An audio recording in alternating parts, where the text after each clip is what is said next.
Welcome to Permission to Evolve. I'm your host, Brandon Thielk. I'm a performance and life coach. Holly Deschenes. I am Brandon's co-host and producer on this podcast. Right now, I am currently in Tucson, Arizona. I've been seeing clients, but then also partaking in a cycling camp, and I am not a cyclist. I Yet. rode yeah, it is pretty fun. I'm enjoying it. I rode the Peloton like 5 to 10 times leading up to this, and they put me on an e-bike and we're like climbing mountains and stuff. And it's been fun. A lot of beautiful scenery out here. There's national parks, there's Mount Lemmon, which I'm not a cyclist, but I've always heard great things about it. I know it's big in the cycling world, but then also people just take day trips up there and hang out, and you can actually go skiing in Tucson, Arizona up there. So it's the southernmost ski point in the country. So a lot of interesting things there. So today, we're going to get into this idea of permission to be uncomfortable. This is a theme we talk about on a pretty regular basis, and we'll continue to hammer it home on why that's important. But it'll kind of be through the lens of, me taking a leap and getting this new experience, going down a mountain at 30 miles an hour or whatever it is. I thought it would be scary for me, but it wasn't for some reason. So yeah, it's just kind of these things like, you never know until you try. And yeah, I can definitely kind of see why people get into it at this point. Great. Well, I'm excited about that. So we're gonna, launch the question for you this week really around what all you're doing down there. You haven't been at home. We're like every other podcast here recently where you're not at home. It's been a lot of So travel. yeah. But for this one, let's talk a little bit about the cycling stuff that you're a part of, and I would love to hear outside of just sort of your first trip up Mount Lemmon, any other things you're learning about cycling or you know, being a part of that community, which is totally Yeah. different than baseball. Yeah. Yeah. Very different. So, I got invited out here by one of my clients. It's called the Peak Performance Center of Alaska, I believe. But yeah, she does a lot of like things with nutrition and endurance athletes, and she's worked with Olympians, like all sorts of people. And so every year she puts on a couple of these cycling camps, and it's 5 days. It's run by a company called the Cycling House. Basically, they design retreats for people, cycling retreats in beautiful areas. So Tucson's pretty regular, but then they also have like Montana, and they have some Europe trips like Tuscany and Dolomites and Girona, and which is outside of Barcelona. So yeah, a lot of just like kind of cycling vacation type stuff. And so there's 17 people there. It's still going on. This is my day off. I'll be doing it again tomorrow, but it's been a pretty cool experience. So you get put up in a house with everybody, and there's a team of guides, there's a private chef, there's just kind of the whole works, and a photographer to kind of take pictures of everybody. Very well run, very cool experience. But yeah, it's like, so a lot of these people that came to this one are clients of my client and some other random people that joined. But it's a good group of people. A lot of these people do this camp every year, so they have this camaraderie going on. And yeah, so there's definitely some pretty high level people that can fly on the bike, and then there's people that it's just kind of more of, they're retired and just having fun with it. And then there's me, who's never done it before. But it's a good mix. You always feel supported, and I guess that's what's like cool about it is going into this, I didn't really know what to expect. And yeah, with having the support team around, like you kind of never really feel like you're in danger or there's a problem. Everything's very well explained, and if you needed something, all you have to do is shoot a text off and people will be there. So it's a good experience. Let's say other than like in the gym or just kind of casual bike riding as a kid, I've never done like cycling, quote unquote, but it's cool. Like you get to see a lot of cool stuff that you can't really see in a car. And that's what my client said to me. She's just like, there's kind of a magic to it where she's like, if you just think you can like put yourself in any place and you have this like 40-mile radius to explore, that can take you places that you can't imagine. That's what's really special about it for her. I thought that was a pretty cool perception because you can just get off whenever you want and walk around. You can go on hikes, whatever. And so it gives you more access and yeah, just kind of seeing the scenery and the downhill stuff I thought was going to be a little anxiety inducing, but the thing is when you have people around you that know what they're doing, they know how to break down the information in a specific way that it's just like, "Oh, okay, this makes sense." And then it like dissolves all the anxiety and fear. Right? And so when I first got here, we went on just a lighter ride and so they put me on an e-bike because I'm not trained, and there's all this like stuff with the saddles, you have to obviously your butt hurts all the time and when you're getting used to it and you got to put all this like cream on so that you don't chafe and stuff. I didn't know anything about anything, right? But everything was just explained to me and it's been a good experience and yeah, we're on this ride and it's like an e-bike. I'm like, "Oh, this is just going to like help me go faster and it's going to be easier," which it does, but they didn't explain to me like the shifting part of it in the beginning. And so we're on this like road and it's like kind of busy and everybody's just getting way out ahead of me. And I was just like, I couldn't pedal faster because there's no resistance in the pedals, right? It was just spinning. Yep. I was like a little bit of panic of like, oh, I'm getting left behind. I don't know what I'm doing here.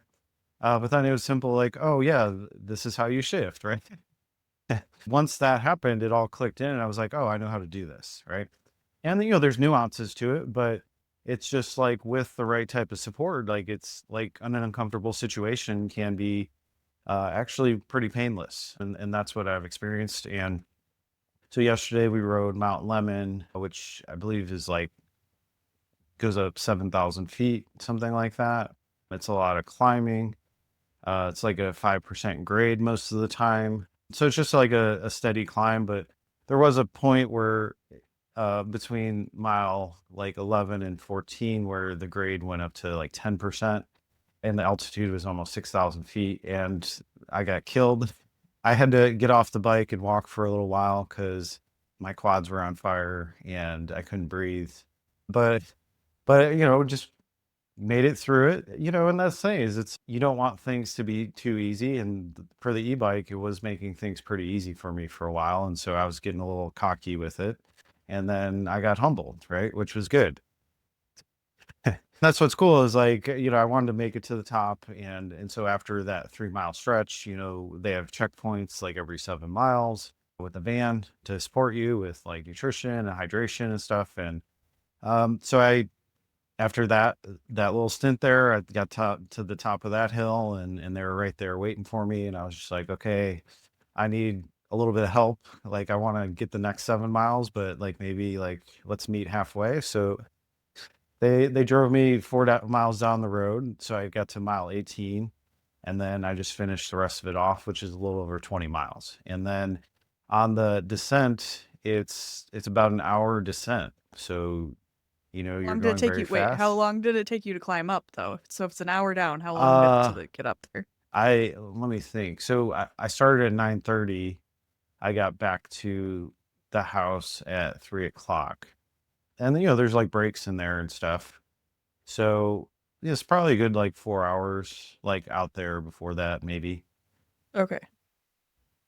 maybe a little less. But yeah, so the descent, yeah, especially when you hit the 10% grade, like you're, really flying. And, I was like kind of riding the brakes a little bit and smelling burned rubber and all that. And it was, that was different because the first day we had done like 2.5 miles of Mount Lemmon and then did the descent. And I was just like, oh, this is really fun. But after a long day, I was like, the last thing I want to be doing is like flying down this mountain right now because I'm like sore all over. And you're leaning forward. And so it was kind of like lighting up my like shoulders and triceps and stuff. But yeah, like there's like I think 7 different biomes like on the mountain. So basically, as you're going up it, the scenery is like constantly changing to like different things. So it's like desert, and then you get to a point where it's like pine trees and stuff, and at the top, like people ski on it. So you could there's snow up there most of the time, but the weather is super nice right now, and so yeah, it's just like this scenic adventure, and then you go through canyons and all that stuff. And so it, when you're like kind of focusing on getting up there, you're not necessarily enjoying it as much. I did take a little bit slower ride down to take pictures and stuff, but yeah, it's just like it's so like such a diverse like kind of scenery on this ride, and I definitely understand why it's so special to so many people. And let's say I went to school at University of Arizona. I lived in Tucson for 5 years, and I always heard about Mount Lemmon, but it's like an hour out from like downtown, so like I never went out there. So yeah, it's just kind of one of those experiences. You're just like, oh, okay, like I get it now. And so yeah, without this like cycling experience, I probably wouldn't have ventured off that way. So it brought me to a new place, and yeah, it's just very rewarding experience.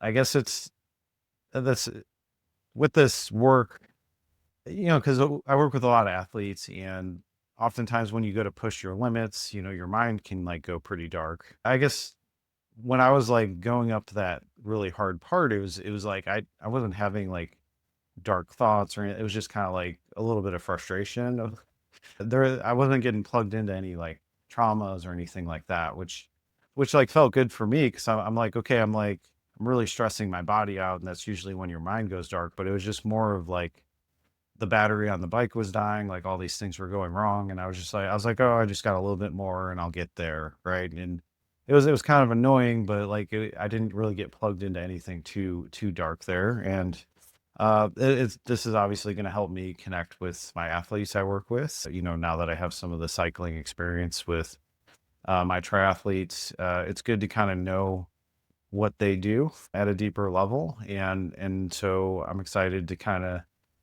get to work on that, on how I can connect to them better with the specific issues. And so also in the house, I got the opportunity to give an hour talk to the group. So that was cool. Got to work on some people.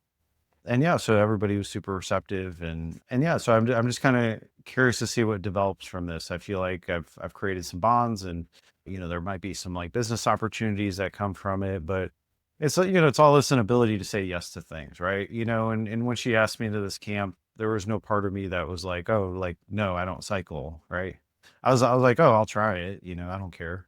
And I think that's what we try to create through this work and this podcast is like, how many opportunities do we shut down, like because we haven't done something before? How often do we get too plugged into the fear rather than the potentials of things? Because it's just like one powerful experience can really change you on a lot of levels, and so that does require trying new things and being uncomfortable, and just kind of trusting that with the right type of support you can really figure out anything. That's what I've come to really learn is I feel like safer in doing a lot of adventure stuff as long as like there's experts around me that really know it, right? And then like it's just this ability to not be afraid to ask questions. Like you don't know what you don't know, right? It's kind of like letting the ego go out the window, and just really getting into that learning mode of like, okay, this is something new. I have to be open and receptive. And, I think a lot of us can get into that insecurity and kind of plug into that where we kind of shut down our ability to learn new things. And so that said, it's just being open. It's also being knowing that you don't know. That's where I think a lot of people struggle is we want to look cool. We want to look like we know what we're doing. But it is that being a beginner at something that many high performers actually go to, right? They're like, okay, I've mastered this thing. I want to go do something I suck at. Right. And so that's that humbling process of like, okay, if you're just in your zone where you're really comfortable all the time, you might be very good at stuff, but you might be missing out on a lot as well if you're not willing to step into these types of situations. So I'm I'm excited to get back at tomorrow after not being so sore. Today I haven't been sleeping well either. That's the other thing is I think because like my body's not used to it. It's not wanting to relax when I go to bed. Like it's like everything's in overdrive, trying to like catch up. And so yeah, it's been fun. It's exciting, and I might do another one next month now, and we'll just kind of see how it evolves here. It's super cool. I think to your point of being a beginner, cycling's one of those sports where you have the opportunity. There's so many different avenues you can go.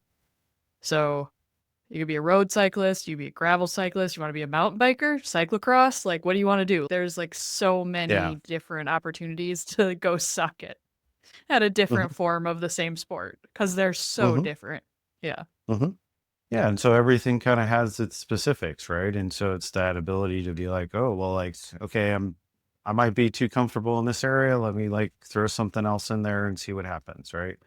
And we've talked about this. Like, yeah, I think a lot of people lose that. I think a lot of people lose that adventurous side. They learn to play it safe or protect themselves too much, but it is kind of an important idea that I think people should kind of consider more is like, yeah, doing these things that make you feel alive, doing these things where you're wandering the unknown. I phrased it specifically to you that I think once in a while people should do something that makes them feel like they're going to die. Yeah. But it's like when you would put yourself in a risk, like, going down a mountain 30 miles an hour or whatever. I don't know. I didn't have a bike computer, but it was fast. And Yeah. it's like there's a lot that could go wrong in those situations, but you build this self-trust, you build this um yeah, it's like obviously don't go out the gate like reckless, but be conscious of what you're doing and most things work out. But I think a lot of us have one or two bad experiences and we just throw something away when those are always opportunities to learn more and to grow from. And so because every time I'm going into something that's uncomfortable, that's that opportunity for me to face myself, to face my fears, to see what's underneath that. And that's generally a lot of the stored information from the past that we always talk about. And if you can do something like that that's challenging and you can conquer it, that has a lot of applications to it. Now we can start to bring those principles and ideas over here and start to shake things up in other ways. And so it's like, because once you get through something, now it's just like, okay, I know how I felt before that. I know how I felt after that. How can I apply that to different types of situations? And that's what kind of keeps this ongoing, growing, evolving process going. So, I mean, cycling is a good way to talk about being uncomfortable just in general because there's parts of it that are just physically uncomfortable outside of the, you know, moving the bike forward, just sitting on the bike to your point, right? Like the bike fit It's mat, a all of that, right? So we can literally talk about being physically uncomfortable, but Mhm. there's let's talk about some other examples that are like that though, right? So it's the this is like a great story to tell, but how do we relate that? That's what I'm trying to get to. How do we relate that to like a not physical activity? Well, these are the tough conversations we don't want to have. That's a pretty common one. Is there's all this anxiety and buildup, and a lot of times it's all the stuff that we've internalized and created in our own mind. But if I get over the hump to actually have a conversation with somebody, I think generally on the other side of it is a new understanding, and there's a payoff to it. There's obviously the right type of people and the wrong type of people in those situations. Some people are very stubborn and closed-minded and aren't willing to hear us. But if you have somebody that's willing to listen and maybe is doing a little work on themselves and they're willing to surrender some ego, like that can be very productive. This ability to speak up for what you want, maybe in a career setting. A lot of times we just go along with things because we have to, and it's just this ability to put ourselves out there in new ways. If I have desires, if I have things that aren't working well for me, there's always solutions on the other side of things. I just have to kind of meet it, right? I have to step into it and see what can happen. And with you, it's we do a lot of change in approach, right? So you have these things that you're trying to do at your job and they keep getting shut down. And it's just like, okay, well, like let's keep learning from this stuff. Let's keep shifting how we approach it and maybe we can get something to open up. So it's those types of things. It's like if I have this expectation from the past of like this is the way things are, and it's just this ability to step out of that zone and get into the uncomfortable to explore possibilities. Our mind only knows what it knows, and unless we start to question that and we start to work with that to try and get it to open up, we can be settled into some patterns and some uncomfortable things, that are uncomfortable things that we've accepted as truth for our life too, right? And it's just like it's about questioning, does it have to be this way? Do I have to accept that I'm going to be miserable every day? That kind of thing. It's like you're already uncomfortable anyway. Why not try and shift it by doing something different, uncomfortable in that realm? Okay. That could actually lead to progress and forward movement. So, and that's the thing is like there's the stresses that we're just kind of numb to, that they've just been there so long. But then, yeah, there's the stresses of like kind of taking on a new challenge. And so it could apply to both arenas of, just because I'm numb to it, it's like I've gotten to a place of acceptance that this is going to be this way forever. Nobody wants to operate that way, truly, right? It's like, oh, like I've lost hope, right? If I dig into that stuff and I start to kind of question it, I start to develop a new approach, or shift how I'm relating to it. That's how we really make literally anything open up in our lives. But we have to step out of the acceptance of this is the way it is. And so we can change it, but we have to start heading in different directions. And that's an uncomfortable process. Discomfort is literally just the mind telling you like, hey, I don't have data for this. It's I haven't lived this before. There's uncertainty involved, there's risk involved. And so that's marked by feeling anxiety and feeling discomfort with these possibilities. And so we have to tend to those emotions. We have to calm the system down. We have to create safety. And then, yeah, it's like we align with support, and that's why this trip is a pretty good example, is because given the right support around you, like I've literally had no doubts. I'm just like, yeah, this is just what you do. And you just kind of get into the flow of it, if you have the right people that can guide you properly. So it's a lot of times we're in our own way, and we're plugged into safety of the past. And even if that's uncomfortable, at least we know what it is. And so it's this ability to shift gears, venture off into the unknown, consider different possibilities. That's what we're always trying to do. It's really, I have to do something different than I'm already doing. And that could mean if I'm like highly reactive and I automatically have all these patterns, it might mean me taking a step back and pausing and taking some deep breaths. That could be uncomfortable to me if I'm really action oriented. If I feel like the only way to get things done is through action, I might have a lot of resistance to this ability to slow down. But 100% of the time with my clients, the first thing we start to implement is slowing down. And that's how we change everything. Because now we get to question what your habits are, what your patterns are. And we get to go deeper with that and ask, like, is this really right for me? Is this what I need to be doing? Like, why do I do this?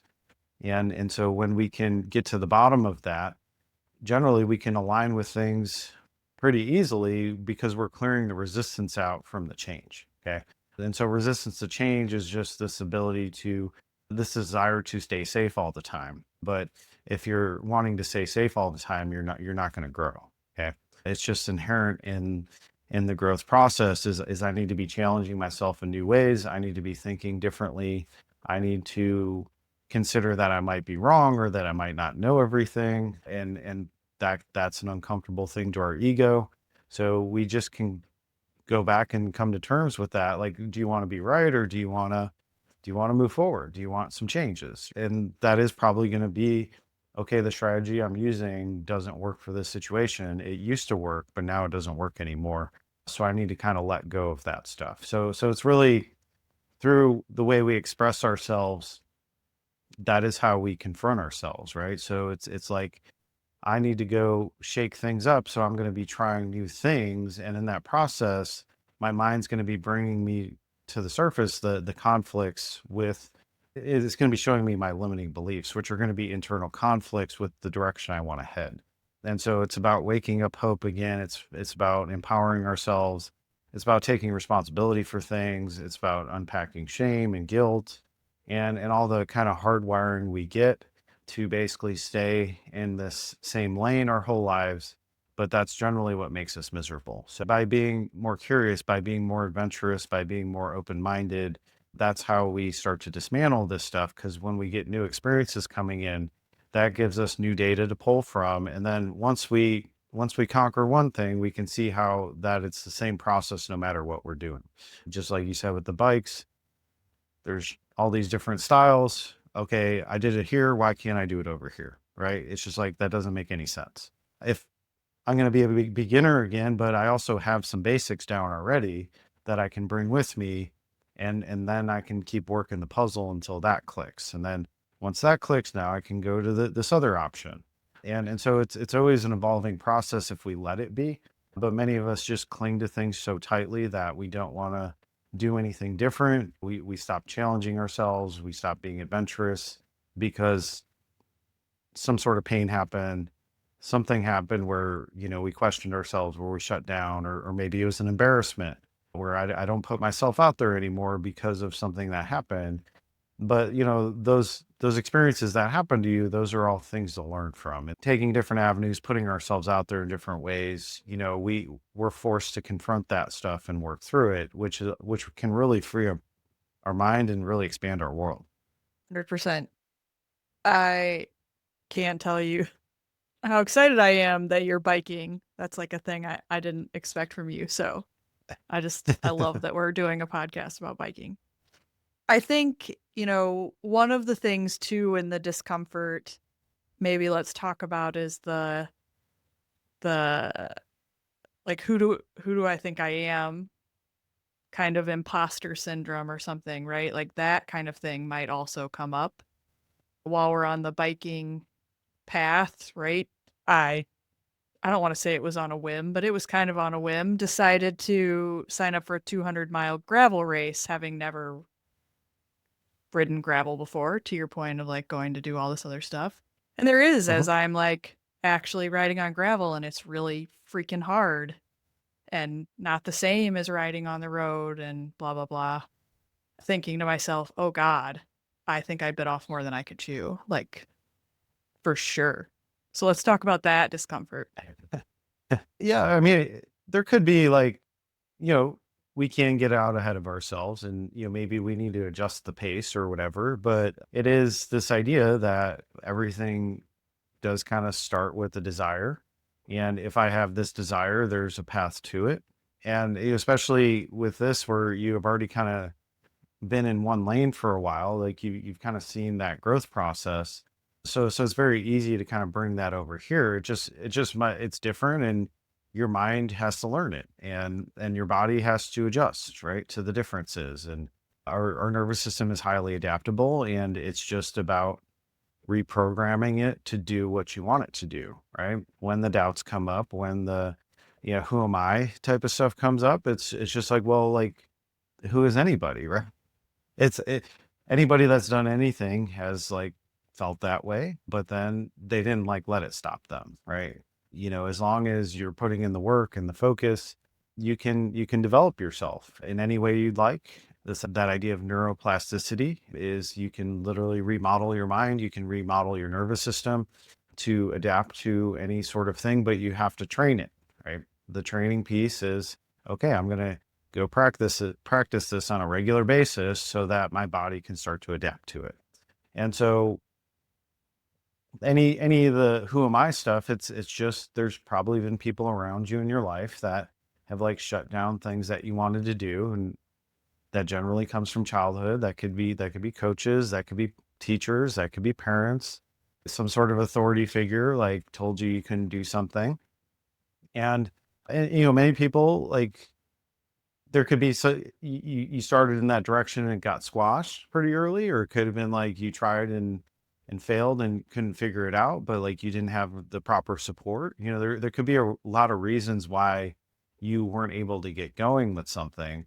But the creating the right types of environments and situations, really any skill can be developed. It's just this ability to stick with things and work through the problems. That's how you master any skill. It's the process for everything. Like and that's the thing. What's hard is we see these people that do it so well, and we just kind of think that they've always done it well.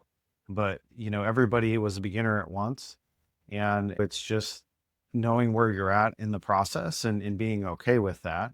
And so beginner problems are beginner problems, right? I'm trying to like master the basics, and I need to gain all the knowledge on like what I need to do with this thing. And then I need to figure out how to apply that stuff. And so I just keep working the process until I start climbing. Everything's that way. It doesn't matter what it is. It's just, are you willing to put the work in? That's the big question. And that's why our desires, we want them to be stronger, because problems are going to happen, obstacles are going to come up. But, if something small can like really derail you and take you off your path, like, did you really want it that much? Right. But if I have this mindset of like, I really want this, so I have to back that up with my actions, which is going to be putting the work in. And sometimes that takes longer than we want it to, but that's just kind of the nature of it.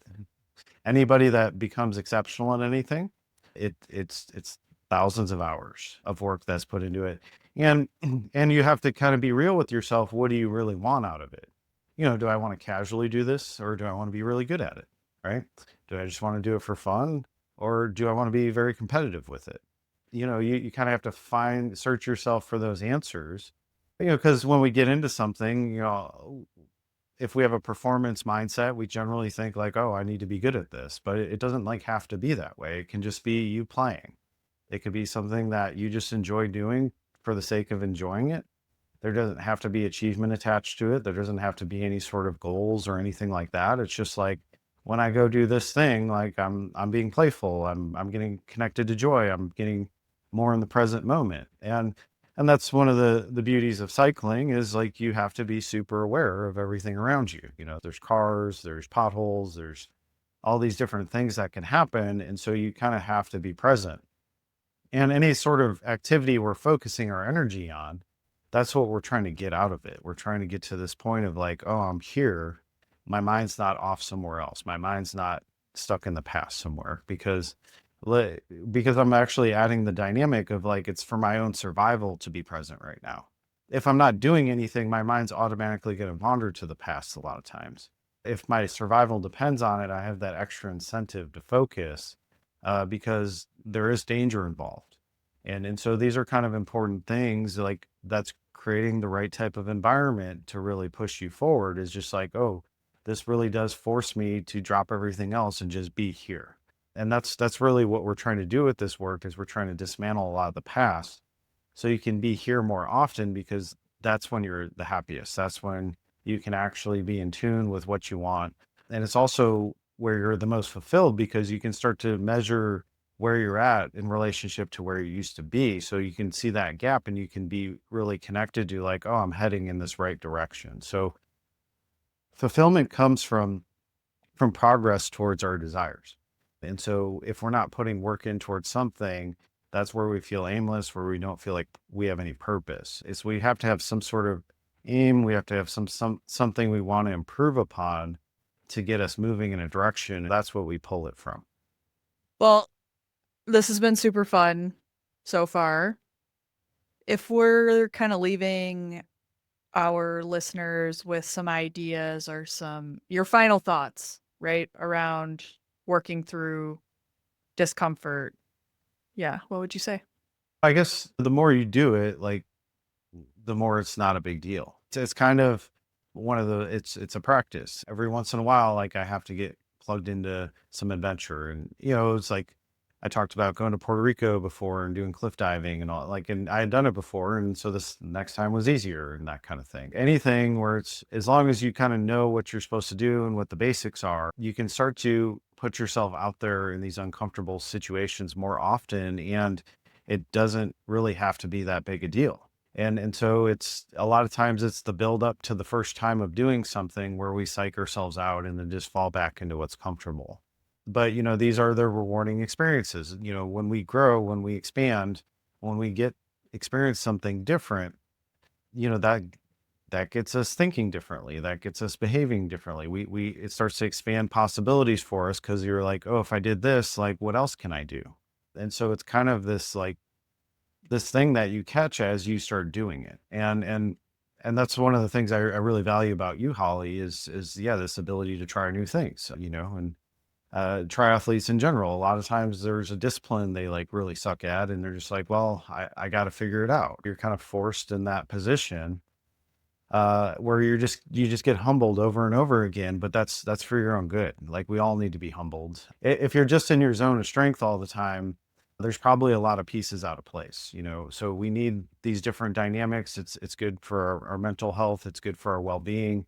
Is to be diversified in our interests and also to be getting new experiences to continually expand our mind, but then also make us question ourselves. Okay. So once I get that new experience, now I have to bring it integrated. And in that process, I might be like, oh, well, like what else in my life have I been shutting down because of these types of fears?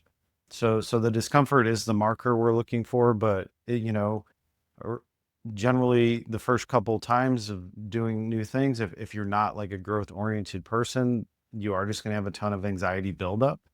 But that's always also going to go back to childhood of when things got shut down for you, or you weren't allowed to do things, or you know maybe you got embarrassed. That's where that resistance actually comes from. We all were that way originally, is adventurous and playful and all that stuff, and somewhere along the way we lost it. And so it's good practice to take a look back on that of like, yeah, when did I shift? When did I start to get more geared towards safety?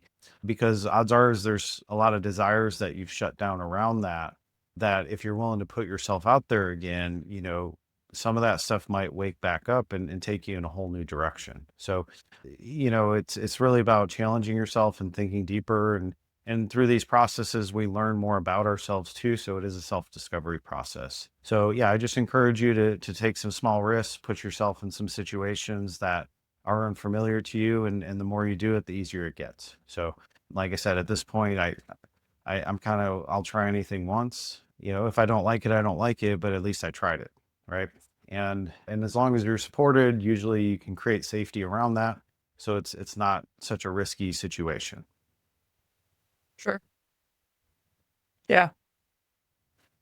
Loved this. So good. Who knows? Maybe we'll bring bikes into the conversation again sometime. See. All right, so let's talk about where people can find you and anything else you got going on you want to talk about. But yeah, so if you're interested in this work, wanting to get out of your comfort zone and need to work through some anxieties, you can reach out to me on my website, brandonthielk.com. Schedule a free 30-minute strategy session. We'll have a little bit of a conversation about what you're trying to accomplish or some struggles you're working through, and I'll share how I can help. Also, if you want to register for the Lightning Report, it's my weekly newsletter that comes out on Mondays. So I give some prompts for the week to help you think deeper, and then also some updates on the business. If you want to follow along on YouTube and Instagram at Brandon Thielk, posts out there pretty regularly, and at bthielk on TikTok. Please like, subscribe, follow, DM me if you have any questions. Would love to hear from you guys. Or if there's any like topics you'd like me to kind of give some insights on. So thanks for listening, and we'll see you next time. Sounds good. Talk to you later, Brandon. Bye.